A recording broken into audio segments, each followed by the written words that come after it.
Welcome you all. আজকে আসলে third session এবং লাস্ট সেশন আমি ডিসকাস করব ভাইবা কোশ্চেন গুলো।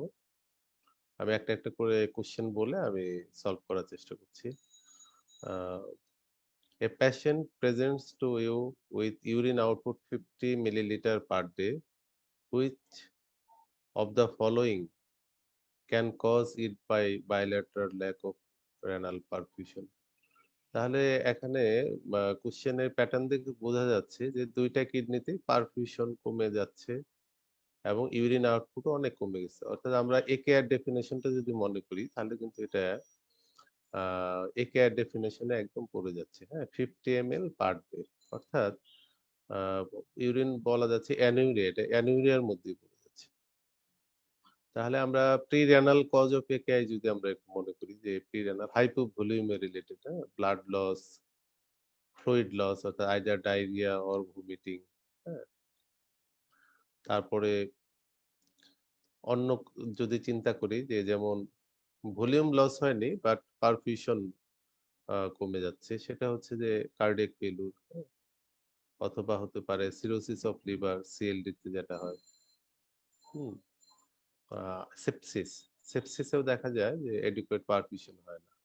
তাহলে এইভাবে আমরা এটাকে এক্সপ্লেইন করতে পারি। আবার কোনো কারণে যদি আর্টেরিয়াল আ ব্লক হয়ে যায় যেমন বাইলেটারাল রেনাল আর্টারি স্টেনোসিস। এটা খুবই রেয়ার বা আনকমন কজ, তারপরেও এটা হতে পারে। আবার কিছু, কিছু ড্রাগ আছে যেগুলো ভেজোকনস্ট্রিকশন করেও রেনাল পারফিউশন কমায় দিতে পারে। হ্যাঁ? আ সেগুলোর মধ্যে তাহলে একটা হচ্ছে এআরবি, আরেকটা হচ্ছে কন্ট্রাস্ট, এনএসআইডি। এই ড্রাগ গুলো দেখা যায় অনেক সময় রেনাল পারফিউশন কমায় দেয়। তাহলে এইভাবে আমরা এটাকে বলতে পারি যে প্রি-রেনাল কজ অফ একেআই এবং এই কজ গুলো বললেই হয়ে যাবে। নেক্সট কোয়েশ্চেন হচ্ছে which of the following investigation would you do for rapidly progressive glomerulonephritis RPGN? এটা আগেও আমরা একবার ডিসকাস করেছিলাম, তারপরে একটু ইন শর্ট বলি যে এটা হচ্ছে যে just this is one type of glomerular disease.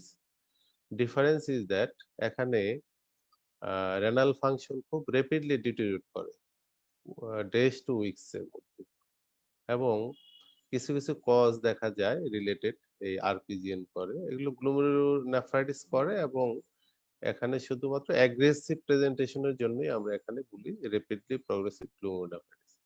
বিশেষ করে ভাস্কুলাইটিস, হ্যাঁ? Small vessel vasculitis. তারপরে একটা হলো যে কানেকটিভ টিস্যু ডিজিজের মধ্যে আমরা বিশেষ করে লুপাস, হ্যাঁ? সিস্টেমিক লুপাস এরিথেমেটোসাস এগুলো বলি। একটা আলাদা করে আরেকটা বলি যে গুড পাশ্চার সিনড্রোম বা এনটি-জিবিএম অ্যান্টিবডি সিনড্রোম, হ্যাঁ? তাহলে এগুলো আবার আইজিএন নেফ্রোপ্যাথি অনেক সময় দেখা যায় যে আরপিজিএন, আবার অনেক সময় ইনফেক্টিভ কজেও আরপিজিএন এর মতো প্রেজেন্টেশন হতে পারে, এবং ইডিওপ্যাথিক কোনো কারণই খুঁজে পাওয়া যাচ্ছে না আরপিজিএন এর মতো প্রেজেন্টেশন করতে পারে। তো এইভাবে আমরা ইভালুয়েট করার জন্য তাহলে আমাদের ওই রুটিন টেস্টই করতে হবে। সিবিসি করব, ইউরিন আরএমএ করব, রেনাল ফাংশন টেস্ট করব। হ্যাঁ? সেকেন্ডারি মার্কার গুলো দেখার জন্য, অর্থাৎ যে কজ গুলো আমি বললাম সেগুলো দেখার জন্য, যেমন লুপাসের জন্য আমরা এএনএ, এনটিটি, জিএনএ করতে পারি। তারপরে ভাস্কুলারিটিস দেখার জন্য আনকা, হ্যাঁ? সি আনকা, পি আনকা এগুলো আমরা করতে পারি। এনটিজিভিএম, এন্টিবডি আমরা করতে পারি। এগুলো আমরা করতে পারি। ভাইরাল মার্কার বা কোনো ইনফেক্টিভ যদি ফোকাই আমরা চিন্তা করি পেয়ে থাকি শরীরে, তাহলে ওই রিলেটেড আমরা আমরা এক্স-রে চেস্ট করতে পারি। হ্যাঁ? ভাস্কুলারিটিস এ অনেক সময় এক্স-রে চেস্টেও চেঞ্জ থাকে। আল্টিমেটলি আমাদের যেটা কনফার্ম হতে হবে সেটা আমরা হলো রেনাল বায়োপসি করে। এখানে আমি আগেও বলেছিলাম যে এখানে ক্রিসেন্ট পাওয়া যাবে। Cellular crescent or fibrous crescent. হ্যাঁ? এটা হলো hallmark. Hallmark of rapidly progressive nephritis is crescent. হ্যাঁ? রেনাল বায়োপসিতে ক্রিসেন্ট ফরমেশন পাওয়া যাবে। আচ্ছা, নেক্সট কোয়েশ্চেন এ যাচ্ছি। A 30-year-old comes with hematuria. Which of the following test can detect dysmorphic erythrocyte? হেমাচুরিয়ার অনেকগুলো cause আছে। তার মধ্যে একটা হচ্ছে যে গ্লোমেরুলার সোর্স, অর্থাৎ গ্লোমেরুলোনেফ্রাইটিস এর কারণে হেমাচুরিয়া হয়। এই গ্লোমেরুলার সোর্স যদি হয় তাহলে সেই আরবিসি টা হবে ডিসমরফিক, অর্থাৎ তার মানে মরফোলজিটা চেঞ্জ হয়ে যাবে। হ্যাঁ? অর্থাৎ আরবিসির আমরা যদি মরফোলজিটা চিন্তা করি তো এর যে কাভার যেটা মেমব্রেন যেটা সেটা দেখা যাবে বাডিং হবে, হ্যাঁ? বাডিং এর মতো। এরকম একটা মরফোলজিক্যাল চেঞ্জ হয়ে যায়, সেটা গ্লোমেরুলার সোর্সকে ইন্ডিকেট করে। এবং এটা নরমাল লাইট মাইক্রোস্কোপিতে দেখা যায় না। এটা দেখতে হলে ফেস কন্ট্রাস্ট মাইক্রোস্কোপিতে, পোলারাইজড মাইক্রোস্কোপিতে, স্পেশালি ফেস কন্ট্রাস্ট মাইক্রোস্কোপিতে এটা দেখতে হয়। এটা টার্মটাই হলো ফেস কন্ট্রাস্ট মাইক্রোস্কোপ, এবং এটা আলাদাভাবে মেনশন করে দিতে হয় যে urine RME with phase contrast microscopy study, এইভাবে বলে দিলে তাহলে বুঝতে পারে যে ল্যাবরেটরি থেকে ওরা ফেস কন্ট্রাস্টের মাধ্যমে তাহলে আরবিসিটা ডিসমরফিক কিনা ওটা ডিটেক্ট করতে পারে। আচ্ছা, এটা অলওয়েজ ইন্ডিকেট গ্লোমেরুলার অরিজিন, অর্থাৎ এটা ইউরেটার থেকে না, ব্লাডার থেকে না, বা অন্য কোনো ট্রমার কারণে না, বা টিউমারের কারণে না, এটা হলো গ্লোমেরুলার অরিজিনের জন্য ডিসমরফিক আরবিসি আসে। Next question, a patient with proteinuria has been urine dipstick positive, at what ACR level urine dipstick becomes positive? Albumin creatinine ratio, ACR মানে অ্যালবুমিন ক্রিয়েটিনিন রেশিও, এটা স্পট ইউরিন থেকে করা হয় এবং এখানে 30 মিলিগ্রাম পার মিলিমোল, হ্যাঁ, ইউনিটটা হলো 30 মিলিগ্রাম পার মিলিমোল। আর আমরা এটা যদি করেসপন্ড করি 24 আওয়ার্স ইউটিপির মধ্যে, তাহলে মোর দেন 300 মিলিগ্রাম পার ডে, হ্যাঁ, তাহলে এটা এই লেভেল বা অ্যাবাভ লেভেল অফ প্রোটিনিউরিয়াতে সাধারণত ডিপিস্টিক টেস্ট পজিটিভ হয়। Next question. A patient present with nephrotic syndrome, which of the following investigation would not be used? এটা আমি বাইপাস করে যাচ্ছি, এটা আসলে এমসিকিউ টাইপের। A 50-year-old female present with acute chest pain and dyspnea. She has past history of DVT, deep venous thrombosis. Examination reveals bilateral ankle edema with sorry, 24 hours urine protein showing 8 gram per day. Which is the most likely explanation for these findings? এখানে বোঝাই যাচ্ছে যে এটা massive proteinuria and deep venous থ্রম্বোসিসের history আছে, এবং followed by patient has developed acute chest pain and dyspnoea. তাহলে এটা একটা clear cut scenario of pulmonary embolism, হ্যাঁ, পালমোনারি অর্থাৎ ডিপ ভেনাস থ্রম্বোসিস থেকে এখানে থ্রম্বাইটা ডিসলস হয়ে গিয়ে কোনো কারণে এটা পালমোনারি ভ্যাসেলে গিয়ে ওখানে বসে গেছে। তাহলে এটা pulmonary embolism, chest pain, tightness of the chest, হ্যাঁ, এবং রেসপিরেটরি ডিস্ট্রেস, হ্যাঁ, পেশেন্ট খুব ওরিড হয়ে যায়, হ্যাঁ, ইমপেন্ডিং টু ডেথ, এইরকম সিচুয়েশন হতে পারে। This is according to severity of the emboli, সেই অনুসারে এটা প্রেজেন্টেশন গুলো হয়। Next question, next slide. 40-year-old man has developed edema which occur due to increased capillary permeability. এখানে আসলে ইডিমার মেকানিজম তো আমরা ফিজিওলজিতেও পড়েছি যে আমাদের যে ভেসেলের যে ভলিউমটা মেনটেন হয় oncotic pressure and hydrostatic pressure. কোনো কারণে যদি প্লাজমা অনকোটিক প্রেসারটা কমে যায়, যেমন অ্যালবুমিনটা যদি লস হয়, হাইপোঅ্যালবুমিনিয়া ইম্পর্টেন্ট একটা কজ, তাহলে দেখা যায় যে হাইড্রোস্ট্যাটিক প্রেসারটা কম্পারেটিভলি তাহলে বেড়ে যাচ্ছে, ফলে দেখা যায় যে ইডিমা ফর্মেশন। আবার কোনো কারণে দেখা গেল প্লাজমা অনকোটিক প্রেসার ঠিক বাট হাইড্রোস্ট্যাটিক প্রেসার বেশি, তাহলে ইডিমা। তো আমরা নেফ্রোটিক সিনড্রোম রিলেটেড যে ইডিমাটা, সেখানে অনকোটিক প্রেসার কমে গিয়েই দেখা যায় যে ইডিমাটা হয়, অর্থাৎ ফ্লুইডটা ভেসেলের মধ্যে রিটেন থাকতে পারছে না due to decrease oncotic pressure, plasma oncotic pressure. A patient is passing 4 to 5 litre সম্ভবত ইউরিন হবে per day, which of the following is unlikely to, এটা হচ্ছে এমসিকিউ, এটা বাইপাস করে যাচ্ছি। A patient has glomerular disease, which of the following would be considered a poor prognosis. আচ্ছা, এখানে হয়তো স্টেমটা নাই, তারপর এটা পুর প্রগনোসিস অফ গ্লোমেরুলার ডিজিজ আসলে কিছু ফ্যাক্টর উপর ডিপেন্ড করে। তার মধ্যে একটা হচ্ছে প্রোটিন ইউরিয়াটা কেমন, ম্যাসিভ প্রোটিন ইউরিয়া, অর্থাৎ যত প্রোটিন ইউরিয়া বেশি হবে তত আমরা বলবো পুর প্রগনোসিস। পেশেন্টের যদি হাইপারটেনশন থাকে তাহলে আমরা বলবো পুর প্রগনোসিস। পেশেন্টের যদি রেনাল ফাংশন ইম্পেয়ারমেন্ট থাকে অর্থাৎ ইউরিয়া ক্রিয়েটিনিন বেড়ে যায় তাহলে আমরা একে পুর প্রগনোসিস বলি। পেশেন্টের এইজ যদি বেশি হয়, যত বেশি এইজ তত পুর প্রগনোসিস। এইভাবে আমরা এগুলো আসলে ডিটারমাইন করি। Next question: A 25-year-old man developed bilateral loin pain and frank hematuria. His symptom had started 24 hours after developing a sore throat. His blood pressure was 138/88 millimeter mercury. Urine analysis was positive for blood and protein. এখানে moderate protein. What is the most likely diagnose? এটা আমি গত ক্লাসে একবার বলেছিলাম যে একটা term সিনফেরিনজাইটিস। এখানে সেটার সাথে কোরিলেট করছে, যেমন সোর থ্রোট 24 আওয়ার্স এর মধ্যেই sore throat and haematuria and proteinuria. তাহলে এটা হচ্ছে সিনফেরিনজাইটিস। এটা ইন ফেভার অফ আইজিএন নেফ্রোপ্যাথি। এখানে আমরা পোস্ট ইনফেকশন বা পোস্ট স্ট্রেপ্টোকক্কাল জিএন আমরা বলবো না, কারণ সোর থ্রোটের পরে সাধারণত 3 to 4 উইকস পরে অ্যাটলিস্ট 2 উইকস পরে দেখা যায় যে গ্লোমেরুলার ডিজিজের ফিচার গুলো ডেভেলপ করে। এটা in favour of post streptococcal GN, but simultaneously sore throat and glomerular disease একসাথে যখন আমরা পাবো তখন এটাকে আমরা বলি synpharyngitis. This is in favour of IGN.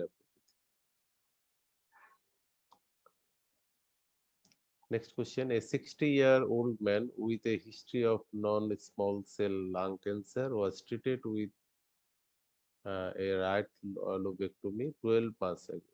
He had a chest and abdominal CT scan 1 month ago, which revealed hepatic mass lesion and hilar lymphadenopathy. He now presents with malaise and fatigue. His results show urine protein হচ্ছে 1+, 24 hours urine protein 2.7 হবে হয়তো gram per 24 hours. Serum urea 30 millimole, serum creatine 450 এখানে micromole হবে। আচ্ছা, a renal biopsy show focal deposition of IgG and সি3 with a granular pattern.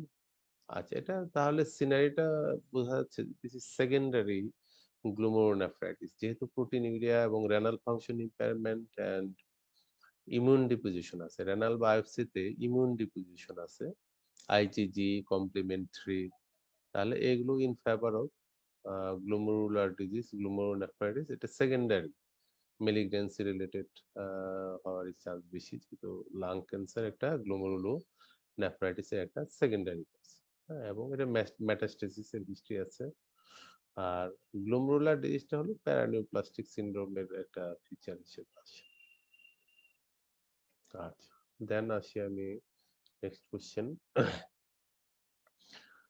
A patient present with massive proteinuria, a secondary focal segmental glomerulosclerosis is suspected. Which of the following is unlikely to cause this? এটা হচ্ছে একটা MCQ, এখানে আমি কোশ্চেনটা বুঝতে পারিনি। Secondary এফএসজিএস আসলেও কিছু কজ আছে, আমি সেই কজগুলো একটু বলি। যেমন ইনফেকশনের মধ্যে একটা কমন হচ্ছে এইচআইভি। এইচআইভিতেও একটা ফোকাল সেগমেন্টাল গ্লোমেরুলোসিস। আবার অন্যান্য কজের মধ্যে যেমন মরবিড অবেসিটি, মরবিড অবেসিটিতে হয় এফএসজিএস হয়। তারপর অনেক সময় দেখা যায় যে পেশেন্টের যদি একটা কিডনি কনজেনিটালি অ্যাবসেন্ট বা এজেন্সিস থাকে, তাহলে যেটা নরমাল কিডনি ওখানে due to hyper activity of the single kidney সেখানেও এফএসজিএস হতে পারে।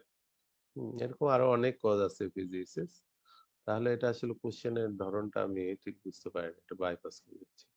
Which of the following statement related to focal segmental glomerulosclerosis is true? আচ্ছা, এটাও বাইপাস করে যাচ্ছে। নেক্সট কোশ্চেন হচ্ছে, a 40-year-old comes to you with petechial rash, abdominal pain, arthalgia and hematuria. What are the most likely? এটা Henoch Schonlein purpura, একটা vasculitis, small vessel vasculitis, Henoch Schonlein purpura, HSP বলে সংক্ষেপে। এটার সাথে related. এখানে হ্যামাচুরিয়া থাকবে, স্কিনে র্যাশ থাকবে, অ্যাবডোমিনাল পেইন হয় এবং আর্থ্রালজিয়া, এগুলো একসাথে থাকে। হ্যাঁ, এটা একটু এরকম টিন এজে অর্থাৎ চাইল্ডহুডে ডিজিজটা খুব common. A 30-year-old lady present with proteinuria and hematuria. Renal biopsy show increase in mesangial cellularity. এখানে mesangial cellularity and with thickening of glomerular capillary wall. What is the most likely diagnosis? এখানে তাহলে বোঝা যাচ্ছে যে একটা glomerular capillary ওয়াল মানে basement মেমব্রেনটা থেকে এবং মেসেঞ্জিও, তাহলে আমরা যদি বলি যে মেসেঞ্জিও ক্যাপিলারি, হ্যাঁ, এই গ্লোমেরুলোনেফ্রাইটিসের মধ্যে এটা পড়ে যাচ্ছে। হ্যাঁ, মেসেঞ্জিও অথবা আমরা এটাও বলতে পারি যে মেমব্রেনো প্রলিফারেটিভ। এটা ডায়াগনোসিস, হিস্টোলজিক্যাল ডায়াগনোসিস এটা। তারপরে এখন প্রাইমারি কজ থাকে, এটা সেকেন্ডারি কজ থাকে, সেগুলো আমরা তাহলে পরে সিনারি দেখে বা ইনভেস্টিগেশন রিলেটেড আমরা তখন ডায়াগনোস করি। A patient comes to you with glomerulonephritis, complement C3 and C4 reduced. Which of the following is unlikely to cause? তাহলে কিছু কিছু গ্লোমেরুলার ডিজিজে কমপ্লিমেন্ট লেভেল নরমাল থাকে, তাহলে ওগুলোই এর মধ্যে হবে। যেমন হচ্ছে মেমব্রেনাসে কমপ্লিমেন্ট লেভেল নরমাল থাকবে। তারপরে মিনিমাল চেঞ্জ ডিজিজ নরমাল থাকবে। তারপরে আইজিএ নেফ্রোপ্যাথি, হ্যাঁ, এখানে কমপ্লিমেন্ট লেভেল নরমাল থাকবে। এফএসজিএস, ফোকাল সেগমেন্টাল গ্লোমেরুলোস্ক্লেরোসিস, এখানেও কমপ্লিমেন্ট লেভেল নরমাল থাকবে। তাহলে এই গ্লোমেরুলার ডিজিজ গুলো তাহলে এখানে হবে না। কমপ্লিমেন্ট লেভেল যখনই কমে যাবে তাহলে আমরা এই কয়টা গ্লোমেরুলার ডিজিজ আমরা এক্সক্লুড করতে পারি। IGA nephropathy, minimal change disease, membranous disease এবং এফএসজিএস। এই চারটাকে আমরা তখন বলবো যে এটা আনলাইকলি, হবেই না। আচ্ছা। A patient present to you with RPGN and lung hemorrhage. Which of the antibody against GBM অর্থাৎ glomerular basement membrane collagen is likely to be positive? আচ্ছা, তাহলে এটা হচ্ছে যে আইজিজি হয়, আইজিজি এখানে পজিটিভ পাওয়া যায়। হ্যাঁ,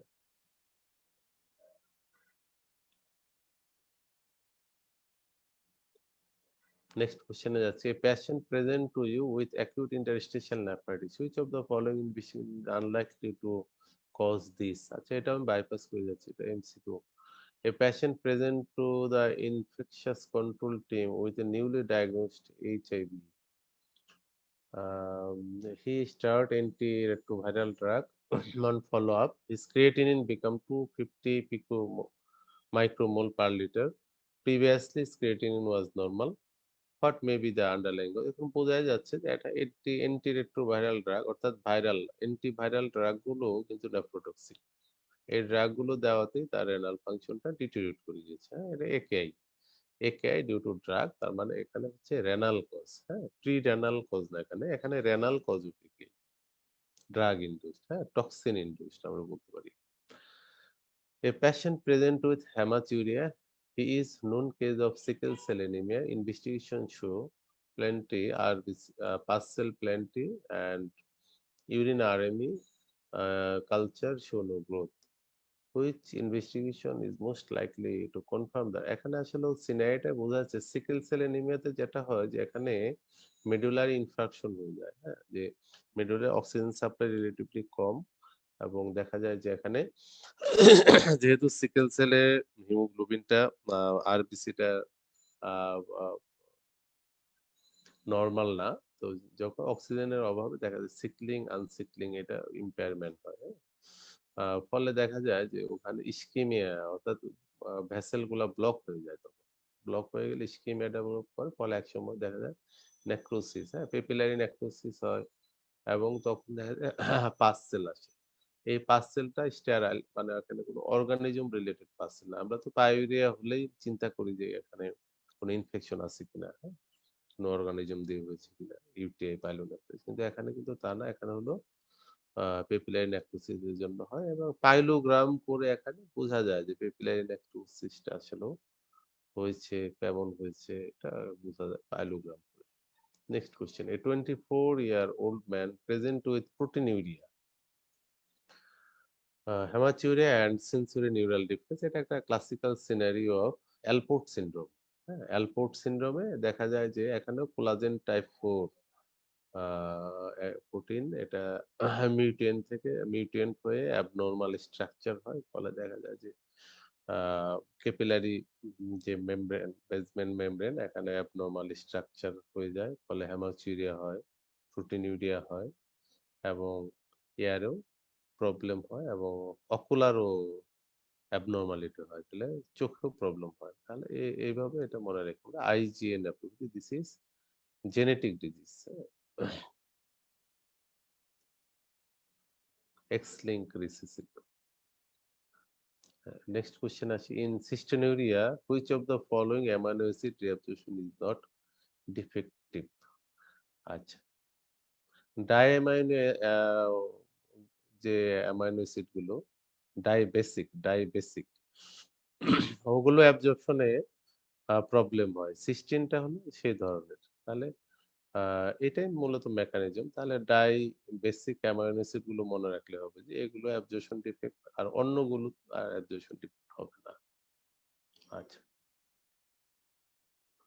a 25-year-old woman who is 20 weeks pregnant is diagnosed with pyelonephritis. She had suffered recurrent urinary tract infection since childhood, and her family history revealed that her mother had a history of hypertension and been told she had a kidney problem. Examination was normal, and urine creatinine were both normal. What is the most likely? তাহলে এটা বোঝাই যাচ্ছে যে একটা pyelonephritis recurrent ইনফেকশনের একটা এখানে তার কোনো ট্র্যাক্টে, অর্থাৎ ইউরিনারি সিস্টেমের কোনো tract, either urethra, bladder or ureter, কোনো না কোনো জায়গাতে তার একটা অ্যানোমালি আছে। অনেক সময় ন্যারোইং থাকে, অনেক সময় ডাইভার্টিকুলো অফ দ্য ব্লাডার, অনেক সময় সিস্টোসিলি থাকে। হ্যাঁ, এইরকম অ্যানোমেলি থাকে। অ্যানোমেলি থাকার জন্যই, অথবা রিফ্লাক্স থাকতে পারে। হয়তো আমরা তো এখানে সিনারিটা ওরকম ভাবি।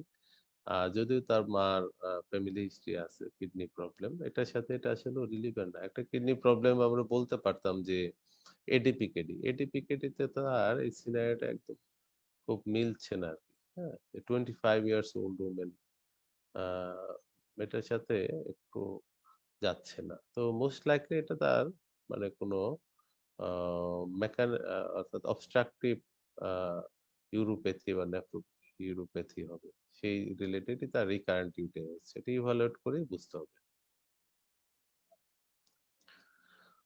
A 28-year-old man presented with hypertension. On examination, he had a palpable kidney and abdominal ultrasound show bilateral and cystic kidney. Which one of the following condition must most likely to be present in the? আচ্ছা, এটা হচ্ছে একটা MCQ related scenery. যাই হোক, আমি যেটা বলতে চাচ্ছি যে ক্লাসিক্যাল প্রেজেন্টেশন অফ এডিপিকেডি এটা সাধারণত আফটার 40 ইয়ার্স 50 ইয়ার্স এর পরে হয়, যদি এটা আর্লি এজ গুলো ফেলা হয়েছে 28-year-old ম্যান। যাই হোক, আমি আম, উম, এটা একটা এটাও একটা hereditary disease, genetic disease, autosomal dominant disease, এবং দেখা যায় যে ফ্যামিলিতে হিস্ট্রিতে পাওয়া যায় 50% চান্স অফ অফস্প্রিং। হ্যাঁ, প্রত্যেকটা অফিস 50% চান্স থাকে এই জিনিসটা হওয়ার জন্য। Autosomal dominant. 18-year-old female student attend to the clinic as her father had just died with end-stage renal failure. He had been diagnosed with autosomal dominant polycystic kidney disease. She wishes to know that what investigation she requires. Which of the following is an appropriate strategy in her management? এখানে যেটা যে 18 years এ সাধারণত cyst গুলো হয়তো নাও বোঝা যেতে পারে। বয়স যত বাড়বে তত সিস্ট গুলো প্রমিনেন্ট হয় এবং সিম্পল আল্ট্রাসোনোগ্রামে বোঝা যায়। তবে 18 ইয়ার্স ওল্ড ফিমেল এর ক্ষেত্রে আমরা তাহলে আরেকটু বেশি ইনভেস্টিগেশন, যেমন এখানে আমরা সিটি স্ক্যান করতে পারি। CT scan of the kidney, তাহলে ছোট ছোট সিস্ট গুলো অনেক সময় বোঝা যাবে। তাহলে আমরা একটা ক্লু পাবো। আরেকটা হচ্ছে আমরা জেনেটিক স্টাডি যদি করি, এডিপিকেডি 1, এডিপিকেডি 2, জিনগুলো এখানে দেখা যায় পাওয়া যায়। তো এগুলোই কনফার্ম হওয়ার উপায়। তো প্রিভেন্টিভ মেজার আসলে এটা যেহেতু একটা জেনেটিক ডিজিজ, কারো যদি এই এডিপিকেটির আ ইনভলভমেন্ট থাকে, তাহলে এটা ফিচারটা ম্যানিফেস্টেশন হবেই। অ কোনো ড্রাগস বা কোনো মেজারই এটাকে হল্ট করতে পারে না আনফরচুনেটলি, হ্যাঁ? তবে অনেকগুলো ট্রায়াল বা আ আ স্টাডি অনগোইং। কিছু ড্রাগস দেখা যায় যে রিসেন্ট ট্রায়ালে দেখা গেছে যে কিছুটা সিস্টের সাইজকে আ প্রগ্রেশনকে ডিলে করায় বা হল্ট করাচ্ছে। এরকম এখনো ওয়েল এস্টাবলিশড ড্রাগ ওইভাবে আসেনি। কন্ট্রোভার্সিয়াল কিছু ড্রাগ এখনো পাওয়া যাচ্ছে মার্কেটে। তো যাই হোক, পেশেন্টের হাইপারটেনশন থাকলে হাইপারটেনশন কন্ট্রোল করতে হবে, এডিকুয়েট ওয়াটার ইনটেক করতে হবে, হ্যাঁ? লাইফস্টাইলটা হেলথি লাইফস্টাইল মেইনটেইন করতে হবে, হ্যাঁ? রেগুলার ফলো আপ করতে হবে। রিকারেন্ট ইউটিআই এগুলো হওয়ার চান্স থাকতে পারে, হ্যাঁ? তো অনেক সময় সিস্টিক হেমোরেজ হয়, সিস্টিক ইনফেকশন হয়। ওই ধরনের সিনারি গুলো হলে তাহলে তাড়াতাড়ি আ উম কনসাল্ট করতে হবে ডক্টরের সাথে। এইভাবেই আ আ আসলে লাইফস্টাইল চলতে হবে। কিছু ড্রাগ আছে ওগুলো এই মুহূর্তে আমি আর বলছি না যে সেগুলো অনেক সময় দেওয়া হয় যে প্রগ্রেশনটাকে ডিলে করার জন্য। A 52 years old man present with the clinic having problem controlling his blood pressure despite taking three antihypertensive agents, Remipil, indapamide, and amlodipine. Over the past few weeks, he has been monitoring his blood pressure at home and it is rarely below 155 over 90 millimeter mercury. On examination in the clinic, his blood pressure is 160 over 95 millimeter mercury. His pulse is 85 and regular. He has a left carotid good, respiratory and abdominal examinations are unremarkable. Investigation show hemoglobin 20 gram per liter, that is polycythemic. White count, blood count 6,300, platelet 2 lakh, sodium, তারপর potassium, হ্যাঁ, এগুলো normal. ক্রিয়েটিনিনটা একটু বেশি। And renal ultrasound shows significant size discrepancy with the left kidney 2 centimeter smaller than the right kidney. Which of the following is the most? আচ্ছা, এটা তো বোঝা যাচ্ছে সিনারিটা যে রেনাল আর্টারি স্টেনোসিস এর ব্যাপারে যাচ্ছে। হ্যাঁ, রেনাল আর্টারি স্টেনোসিস এ যেটা হয় যে এখানে কিডনির সাইজ গুলো সাধারণত ২ টা কিডনির সাইজের ডিফারেন্স 1.5 সেন্টিমিটারের নিচে থাকে। রাইট কিডনি, লেফট কিডনি দেখা যায় যে একটু সাইজের ভেরিয়েশন হতে পারে কিন্তু not more than 1.5 centimetre.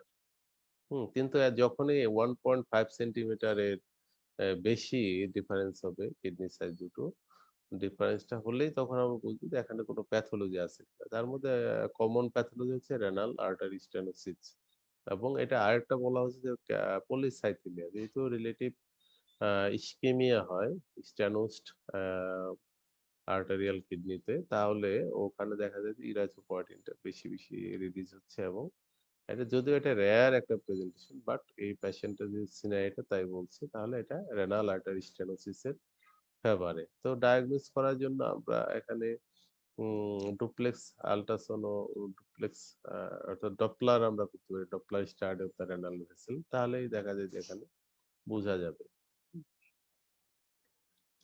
A 60-year-old man present to nephrology clinic with fatigue. He has a history uh, of stage 4 chronic kidney disease secondary to hypertension. Stage 4 chronic kidney disease with hypertension. A full blood count reveal normocytic anemia with hemoglobin concentration of 97 gram per liter, অর্থাৎ anemic আছে। White cell count and platelet are within normal limit. What are the considering commencing treatment uh, for his anemia? What is the most appropriate investigation to help guide treatment? আচ্ছা, এখানে chronic kidney ডিজিজে যে এনিমিয়াটা হয় এটা normocytic normochromic anaemia. Anaemia of chronic disease, তো এটা ঠিক আছে নর্মোসাইটিক নর্মোক্রমিক। তারপরেও যেহেতু পেশেন্ট এনিমিক, হ্যাঁ, 10 এর নিচে হিমোগ্লোবিন 10 গ্রামের নিচে, তাহলে আমরা এই পেশেন্টে তাহলে কিছুটা দেখবো যে আয়রন ডেফিসিয়েন্সি অ্যানিমিয়ার কোনো এভিডেন্স আছে কিনা। যদি পিবিএফ এ সেটা মার্ক করছে না, আমরা ফেরিটিন লেভেল, হ্যাঁ, সেরাম আয়রন এবং টিআইবিসি, হ্যাঁ, টিআইবিসি, তাহলে serum iron divide by TIBC into 100, এটা আমরা টি স্যাট, হ্যাঁ, ট্রান্সফেরিন স্যাচুরেশন, হ্যাঁ, টি স্যাট বলি আমরা। আম, এটা যদি ট্রান্সফেরিন স্যাচুরেশন টেস্ট যদি লেস দেন 20 থাকে, তাহলে এটা ফাংশনাল আয়রন ডেফিসিয়েন্সি। সেক্ষেত্রে আগে আমরা আয়রন দেব, আয়রন সাপ্লিমেন্ট দেবো, আর সাথে ফেরিটিনটা আমরা দেখবো। তো এগুলো কোরিলেট করে আমরা দেখবো যে আয়রন ডেফিসিয়েন্সি আছে কিনা। থাকলে প্রথমে আয়রন দিই, দেন ফলোড বাই আমরা রিচেক করতে পারি 2 সপ্তাহ পর। তারপরেও দেখা গেল যে পেশেন্টের এনিমিয়া কারেকশন হয়নি, তাহলে আমরা ইরাইথ্রোপয়েটিন, হ্যাঁ, আমরা শর্ট অ্যাক্টিং ইরাইথ্রোপয়েটিন দিয়ে শুরু করতে পারি, হ্যাঁ। একটা শিডিউল ডোজ আছে, সেইভাবে আমরা শুরু করব এবং পেশেন্টকে মনিটর করব। নেক্সট কোশ্চেনে যাচ্ছি, which of the following treatment in ADPKD may retard kidney volume increase. এটা একটা এমসিকিউ। এখানে যে কটা আছে, যেমন পারকিউটিনিয়াস নেফ্রোস্টোমি, এটা করা হয় না। সিস্ট অ্যাসপিরেশন, এটাও করা হয় না।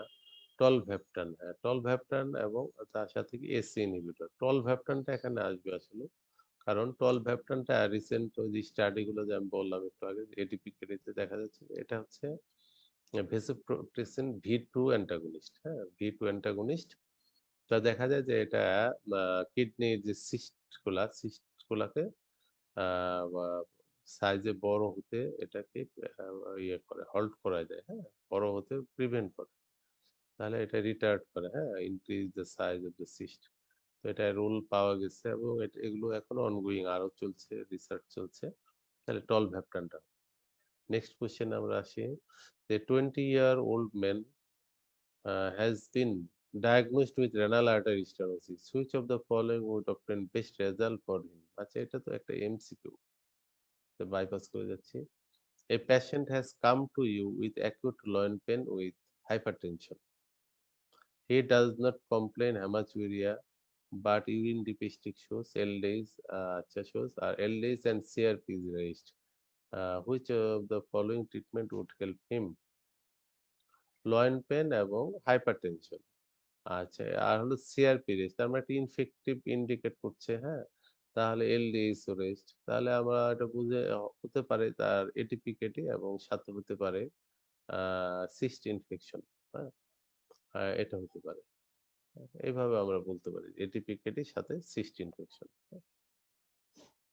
আবার অনেক সময় হাইপারটেনশন, আসলে ডিফারেন্সিয়াল ডায়াগনোস আরো অনেক কিছুই আসে এখানে, আমি এটাই একটাই বলি। আচ্ছা, a 30-year-old gentleman present with urine output 50 ml per day, এটা তো অ্যানুরিয়ার মধ্যে পড়ে যাচ্ছে। He has history of bloody diarrhea. Investigation show hemoglobin 9 gram per deciliter, অর্থাৎ anemic, reticulocyte count 4%। তার মানে বোঝা যাচ্ছে তার হেমোলাইসিস হচ্ছে, হ্যাঁ, 4, রেটিকুলোসাইট কাউন্ট বেড়ে যাওয়া মানে হেমোলাইসিস হচ্ছে। প্ল্যাটেলেট কাউন্ট 1,30,000। আচ্ছা, which of the following should be given. এখানে তাহলে আসলে গিভেন না, প্রথমে আগে ডায়াগনোজ করা উচিত এখানে। তাহলে এটা হচ্ছে যে ডায়রিয়ার পরে যেহেতু হেমোলাইটিক ইউরেমিক সিনড্রোম, হ্যাঁ, এটা একটা শিগার লাইক টক্সিন দেওয়া হয়, কোলাই ইনফেকশন হয়, ঠিক আছে। এবং এই ধরনের কেসগুলো, এগুলো হলো মাইক্রো এনজিওপ্যাথি করে। মেকানিজমটা সেটা ডিটেলস বলার সময় নেই। তো মাইক্রো এনজিওপ্যাথি করে এবং দেখা যায় যে প্ল্যাটেলেট এগ্রিগেশন হয় এবং হিমোলাইসিসও হয়, সাথে রেটিকুলোসাইট বেড়ে যাচ্ছে, এনিমিয়া হচ্ছে, আর জন্ডিসও হয় এদের। অনেক সময় ফিভার থাকে, পেশেন্ট টক্সিক থাকে, একেআই হয়ে যায়। তো এই পেশেন্ট গুলো আসলে কনজারভেটিভ ট্রিটমেন্টটাই দেওয়া হয়। পেশেন্ট ডিহাইড্রেটেড থাকলে হাইড্রেট রাখা, সিম্পটোমেটিক ম্যানেজমেন্ট। এখানে অ্যান্টিবায়োটিক, স্টেরয়েড এগুলো রোল খুব একটা প্রুভেন না, হ্যাঁ, খুব একটা প্রুভেন না। অনেক সময় দেখা যায় প্লাজমা ফেরেসিস করা হয় এবং symptomatic management. A 35-year-old lady comes to the emergency with acute confusional state with urine output 150 ml per day. এটাও AKI. Investigation show hemoglobin 8, reticulocyte 4.5, platelet count 1 lakh. আচ্ছা, ইমিডিয়েটলি স্টার্ট কি করবে? এটা আসলে ইমিডিয়েটলি স্টার্ট করার মতো কিছু না। এটা একটা হতে পারে যদি একেআই খুব বেশি ইউনিক ফিচার থাকে তাহলে হিমোডায়ালাইসিস করতে হবে, হ্যাঁ? আ তাছাড়া এই মুহূর্তে ইমিডিয়েট কিছুই না। সিম্পটোমেটিক ম্যানেজমেন্টটাই করতে হবে। পেশেন্টের আ এ আ বোঝাই যাচ্ছে যে এটা হলো আ থ্রম্বোটিক থ্রম্বোসাইটোপেনিক টিটিপি আমরা বলতে পারি বা হিমোলাইটিক ইউরিমিক সিনড্রোম ডায়রিয়ার পরে যদি হয় এটা হতে পারে, হ্যাঁ? অর্থাৎ মাইক্রোএনজিওপ্যাথি রিলেটেড ডিজিজ এটা। এটা অনেক কারণেই হয়। ভাস্কুলাইটিস এর কারণে হয়, ড্রাগস রিলেটেড হয়, ইনফেকশন রিলেটেড হয়, হ্যাঁ? অনেক কারণে এটা হয়। A patient present to you with renal impairment, hematuria, proteinuria, on examination, petechial rash, upper trunk, and libido reticularis is present. He recently performed angiography. What is your diet? এটা আসলে libido reticularis, petechial rash এগুলো in favor of vasculitis. অর্থাৎ কোনো না কোনো কারণে তার vasculitis এর ফিচার এবং রেনাল ইনভলভমেন্ট আছে। সেটা আনঅ্যাসোসিয়েটেড ভাস্কুলাইটিস হতে পারে, লুপাসের কারণে হতে পারে। ঠিক আছে? তাহলে vasculitis related complication. A patient of multiple myeloma present with nephropathy. Which of the following is not a renal manifestation of multiple myeloma? আচ্ছা এটা তো এমসিকিউ। তারপর রেনাল ম্যানিফেস্টেশন কিন্তু মাল্টিপল মায়োলোমাতে অনেকগুলো মেকানিজম আছে। এটা আমার মনে হয় অনেকেই তোমরা জানো যে একটা হচ্ছে যে পেশেন্ট ডিহাইড্রেটেড থাকে। আরেকটা হলো পেশেন্ট যেহেতু ইমিউনোসাপ্রেস থাকে যে ইনফেকশনের চান্স বেশি। পেশেন্টের যেহেতু পেইন থাকে ফলে NSAID খায় বেশি এবং NSAID রিলেটেড কমপ্লিকেশন হয়, রেনাল ইনভলভমেন্ট হয়। পেশেন্টের যেহেতু এখানে গ্যামোপ্যাথি থাকে অর্থাৎ মনোক্লোনাস যে উম আ অ্যান্টিবডি গুলো এগুলো কাস্ট নেফ্রোপ্যাথি করে। মাল্টিপল মায়োলোমাতে হাইপারক্যালসিমিয়া থাকে। হাইপারক্যালসিমিয়া রিলেটেড কমপ্লিকেশন হতে পারে। তো multiple myeloma related glomerular disease হতে পারে। Multiple myeloma related infiltration in the kidney হতে পারে, হ্যাঁ? যেহেতু এটা একটা ম্যালিগন্যান্ট ডিজিজ। তো এরকমভাবে অনেকভাবেই ইন্টারস্টিশিয়াল নেফ্রাইটিস করে, হ্যাঁ? অনেকভাবে এখানে আ কিডনি ইনভলভমেন্ট করে। এখন এটা এমসিকিউ টা নাই, তাহলে ওটা ওইভাবে বোঝা যেত কি বলতে চাচ্ছি। A 70-year-old man is admitted to hospital complaining of a 12-day history of loin pain, fever and occasional rigor on examination. 70 years তাহলে old patient.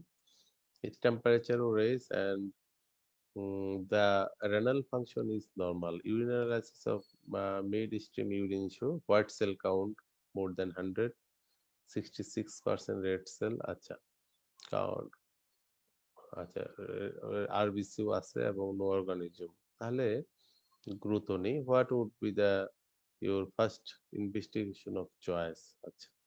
এখানে তাহলে 70 ইয়ার্স এবং লোইন পেইন, ফিভার তাহলে তো এটা পাইলোনেফ্রাইটিস এর ব্যাপারেই।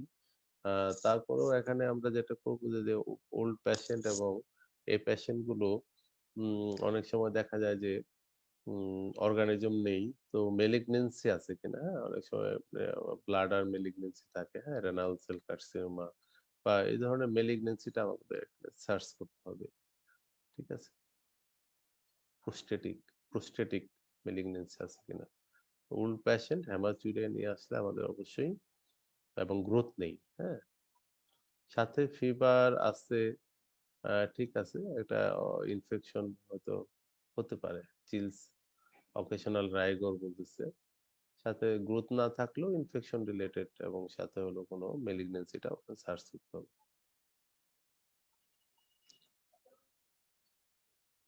আরেকটা আমরা অনেক সময় বলি যে রেনাল টিউবারকুলোসিস। রেনাল টিউবারকুলোসিসেও কনভেনশনাল যে আমরা কালচার করি সেখানে গ্রোথ পাওয়া যায় না। এগুলো মাথায় রাখতে হবে। স্যার আসলে কি জানতে চাচ্ছেন ওটা স্যারদের কথার ধরনটাই অনেক সময় আমাদের ক্লু দিয়ে দেয়।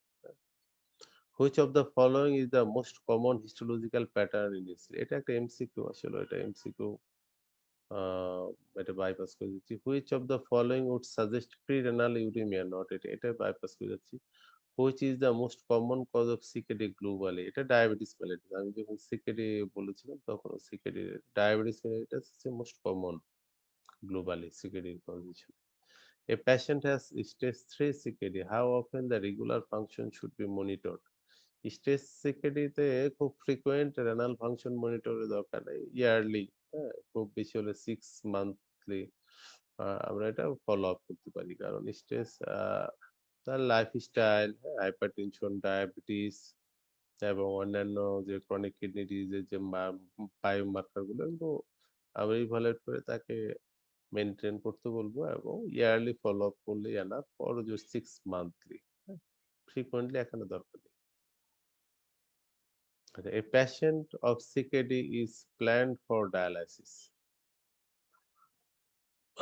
Which of the following infection screening is required? আচ্ছা, আমরা আসলে এগুলো ডায়ালাইসিস রিলেটেড ইনফেকশন ট্রান্সমিশনের চান্স অনেক বেশি, হ্যাঁ।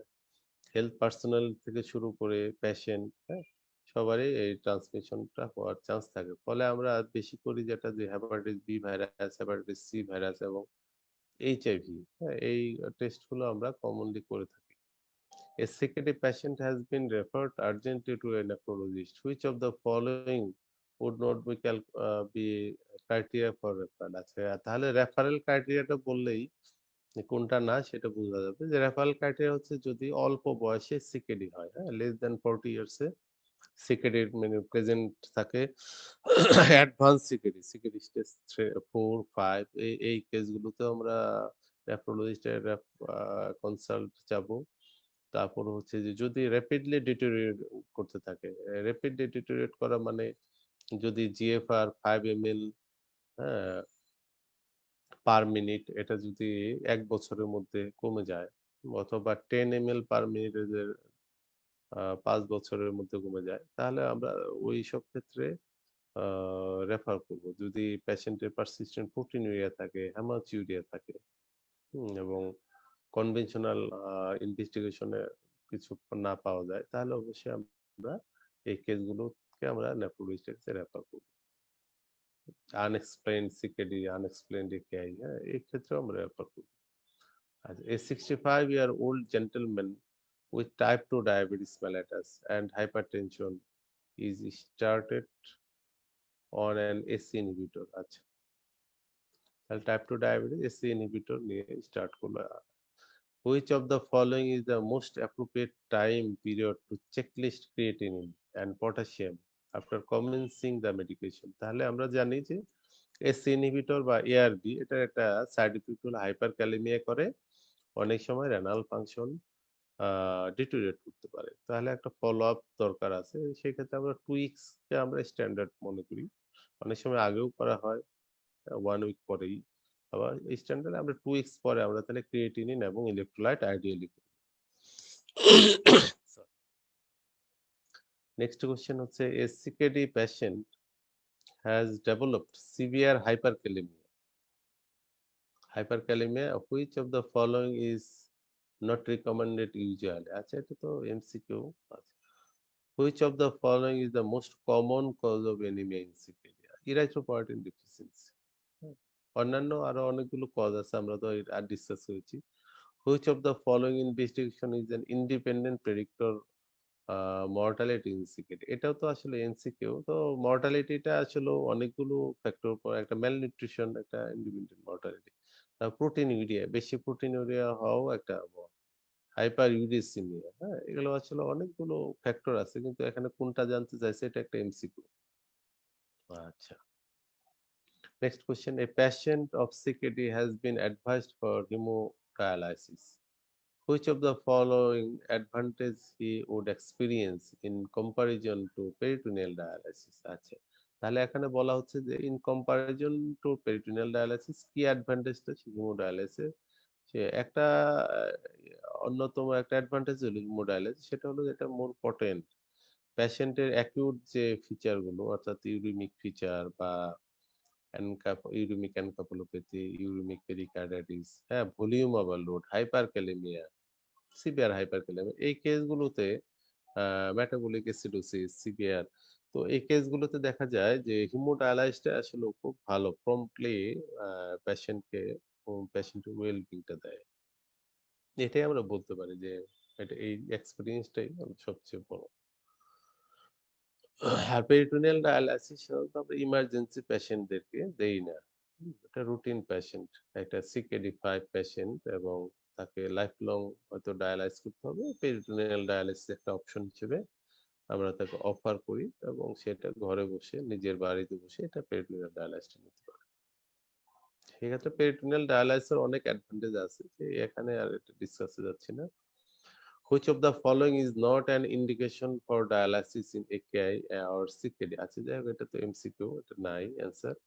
In case of hemodialysis in AKI, which of the following statement is correct? আচ্ছা, MCQ. Which of the following problem can happen in between treatment, not during treatment? আচ্ছা, প্রবলেমটা যেটা হয় যে ডায়ালাইসিসের in between এটা একটা হচ্ছে পালমোনারি ইডিমা ডেভেলপ করতে পারে আর হচ্ছে সেপসিস। হ্যাঁ? এগুলো একটা ইন বিটুইন ডায়ালাইসিস একটা প্রবলেম হতে পারে অনেক সময়।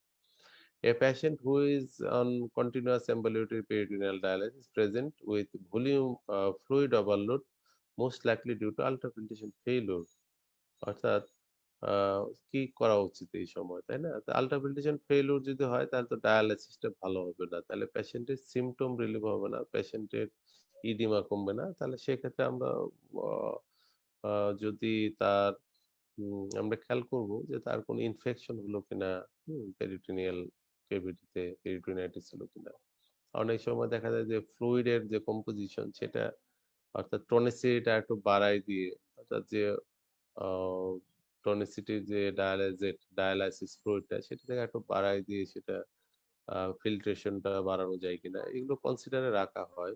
কোনো মেকানিক্যাল প্রবলেম হলো কিনা, হ্যাঁ? কোনো ব্লক হয়ে গেল কিনা আ পেরিটোনিয়াল আ আ অর্থাৎ পেরিটোনিয়াল ডায়ালাইসিসে যে টিউবটা থাকে অ্যাবডোমিনাল ক্যাভিটিতে, পেরিটোনিয়াল ক্যাভিটিতে তাহলে এটা অনেক সময় দেখা যায় পেরিটোনিয়ামের স্ক্লেরোটিক চেঞ্জ হয়ে যায়। স্ক্লেরোটিক চেঞ্জ এটা লং স্ট্যান্ডিং পেরিটোনিয়াল ডায়ালাইসিস কয়েক বছর, হ্যাঁ? ৪ বছর বা ৫ বছর পরে দেখা যায় স্ক্লেরোসিস হয়ে যায়, আল্ট্রাফিল্ট্রেশন আর হয় না। তো এগুলো কনসিডারে রেখে এবং সে অনুযায়ী আমাদেরকে প্রসিড করতে হবে। A patient who is in continuous ambulatory peritoneal dialysis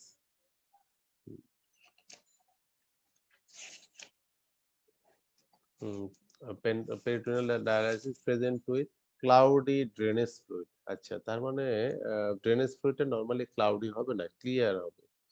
হ্যাঁ?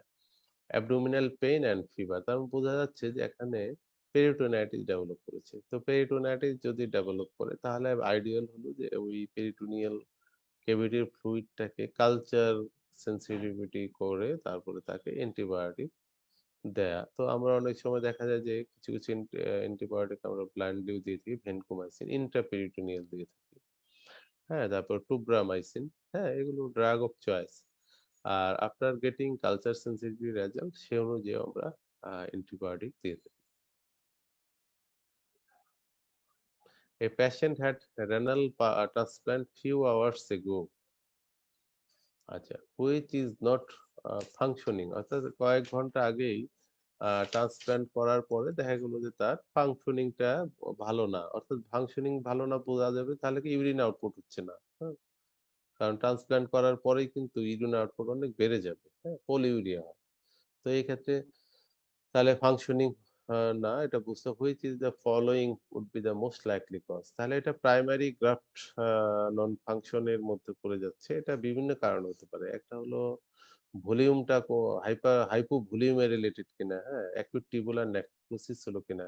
এটা অনেক সময় হয় দেখা যায় যে প্রিজার্ভ অর্থাৎ গ্রাফট কিডনিটাকে প্রিজার্ভ ঠিকমতো হয়তো হয়নি। হুম? ফল্টি প্রিজার্ভ এর কারণে হতে পারে অ্যাকুইট টিউবুলার নেক্রোসিস। তারপর ইমিউন মেডিয়েটেড একটা হতে পারে হাইপার অ্যাকুইট রিজেকশন, হ্যাঁ? এটা হতে পারে হাইপার অ্যাকুইট রিজেকশন। তারপরে ভাস্কুলার অক্লুশন হতে পারে, হ্যাঁ? কোনো ক্লট হয়তো আটকে গেছে। এটা হতে পারে। ঠিক আছে? ইউরিনারি ট্র্যাক্ট অবস্ট্রাকশন দেখা হলো যে আ ইউরিনারি ট্র্যাক্ট এ কোনো অ ইয়ে হয়ে গেছে, হ্যাঁ? বন্ধ হয়ে গেছে। তাহলে এভাবে আমরা এগুলো uh non functioning kidney just after transplantation এটা আমরা মনে করতে পারি। A patient present to the emergency with viral encephalitis. He was started with acyclovir few days later. আচ্ছা। হি present with acute renal failure. আচ্ছা, এটা তো আমরা আগেও একটা কোশ্চেন পেয়েছি যে এটা একেআই, হ্যাঁ, drug induce anti viral drug related AKI অর্থাৎ renal AKI. A 60-year-old patient present with urinary tract infection. Which of the anatomical abnormality is a risk factor? আচ্ছা, anatomical abnormality এখানে তাহলে 60 ইয়ার্স এ আমরা commonly যেটা মনে করি prostatic enlargement, benign prostatic enlargement, এটা একটা রিস্ক ফ্যাক্টর তার জন্য।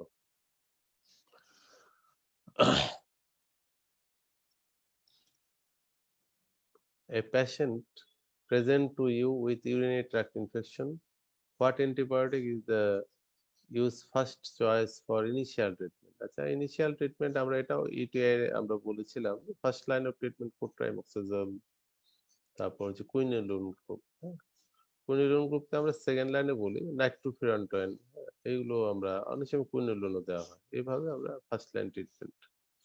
আর এই 67-year male present to you with acute prostatitis, what should be the first line treatment? তাহলে এখানেও ওই কুইনোলোন, হ্যাঁ, কোট্রাইমোক্সোজল এগুলো দেওয়া হয়, কিন্তু এখানে প্রোস্টেটাইটিসের ডিউরেশনটা বেশি হয়, 4 উইকস 6 উইকস, হ্যাঁ, লং ডিউরেশনে দিতে হয়। A patient is suspected to have reflux nephropathy. আচ্ছা, which of the following investigation would not be useful? আচ্ছা, not be useful, আচ্ছা, এটা তো এমসিকিউ। তো সাধারণত এখানে যেটা করা হয় যে ইনভেস্টিগেশন, সেটা হলো মিকচুরেটিং সিস্টোইরেথ্রোগ্রাম। মিকচুরেটিং সিস্টোইরেথ্রোগ্রামটা এখানে করা হয়। আচ্ছা, a patient is suspected to have reflux nephropathy. Which of the following treatment would not be beneficial? হ্যাঁ, এখানে সার্জিক্যাল কারেকশন করে খুব বেশি বেনিফিট পাওয়া যায় না, এটি অ্যান্সার হবে যে এখানে ইন্টারভেনশন করে খুব একটা লাভ হয় না। রিফ্লাক্স নেফ্রোপ্যাথিতে সবসময় খেয়াল করতে হয় যে তার রিকারেন্ট ইউটিআই হওয়ার চান্স থাকে, তো রিকারেন্ট ইউটিআই যাতে না হয় সেদিকে তাকে খেয়াল করা এবং প্রয়োজনে প্রোফাইলেকটিক অ্যান্টিবায়োটিক ইউজ করা, এটাই। Next question, a patient is suspected to have renal stone. আচ্ছা, what is gold standard test?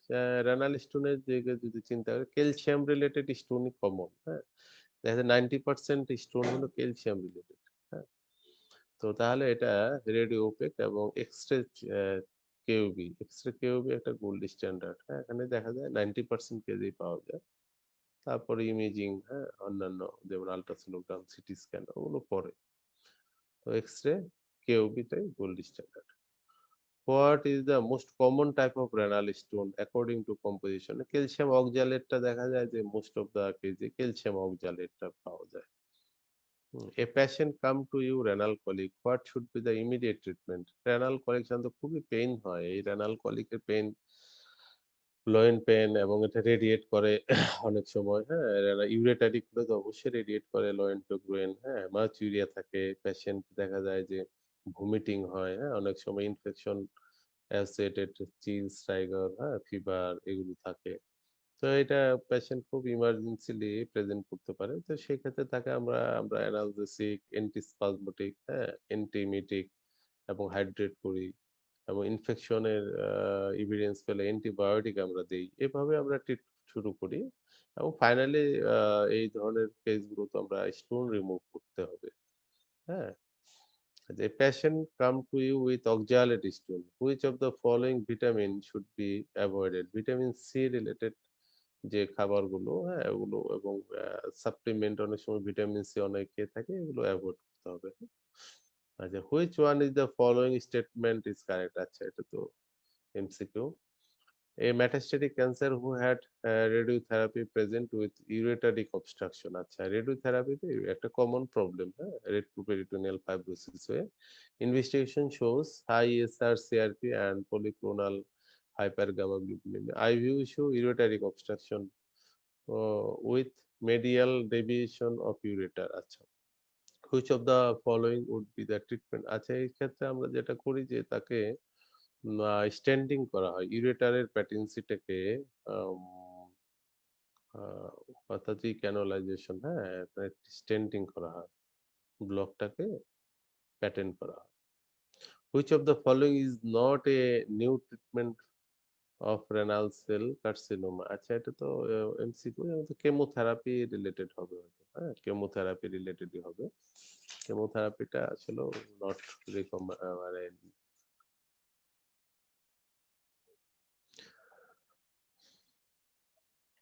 Resistant থাকে, যেমন কেমোথেরাপিতে resistant. A patient come to you painless visible hematuria. Which of the following test is the gold standard investigation for urothelioma? আচ্ছা, ইউরোথেলিওমার জন্য আমরা city ইউরোগ্রাম, আপার portion যদি হয় city ইউরোগ্রাম, আর bladder হলে তাহলে তো আমরা সিস্টোগ্রাম করি। হ্যাঁ, তো গোল্ড স্ট্যান্ডার্ড হচ্ছে সিটি ইউরোগ্রাম। আচ্ছা, in which cancer BCG vaccine is indicated? এটা হলো bladder carcinoma, urothelial cancer in the bladder, তাহলে বিসিজি ভ্যাকসিন ব্লাডার ওয়ালে দিয়ে দেওয়া হয়।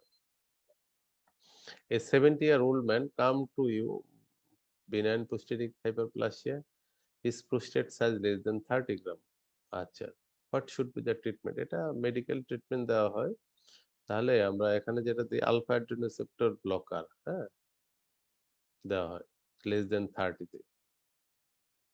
মাইল্ড এনলার্জমেন্টে তাহলে আলফা অ্যাড্রিনাল রিসেপ্টর ব্লকার, হ্যাঁ, ট্যামসিলোসিন আমরা কমনলি বাংলাদেশে পাই আর কি, ট্যামসিলোসিনটা আমরা ইউজ করি। আচ্ছা, patient of benign prostatic hyperplasia want to know what are the disadvantages of prostatic specific antigen, which one will be correct?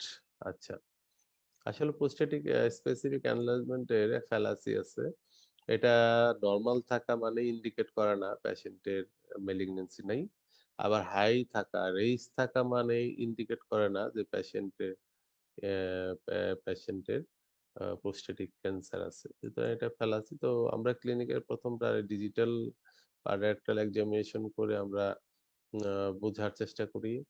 তারপরে পেশেন্টের প্রোস্টেটিক স্পেসিফিক অ্যান্টিজেন এটা আমাদের একটু ক্লু দিতে পারে সাসপিশিয়াস কেস গুলাতে। আর হচ্ছে যে আলটিমেটলি পেশেন্টের বায়োপসি, হ্যাঁ, প্রোস্টেটিক বায়োপসি যেটা করা হয় পাররেক্টালি সোনো গাইডেড বায়োপসি করে, তো তখন ওটাকে কনফার্ম করার উপায়।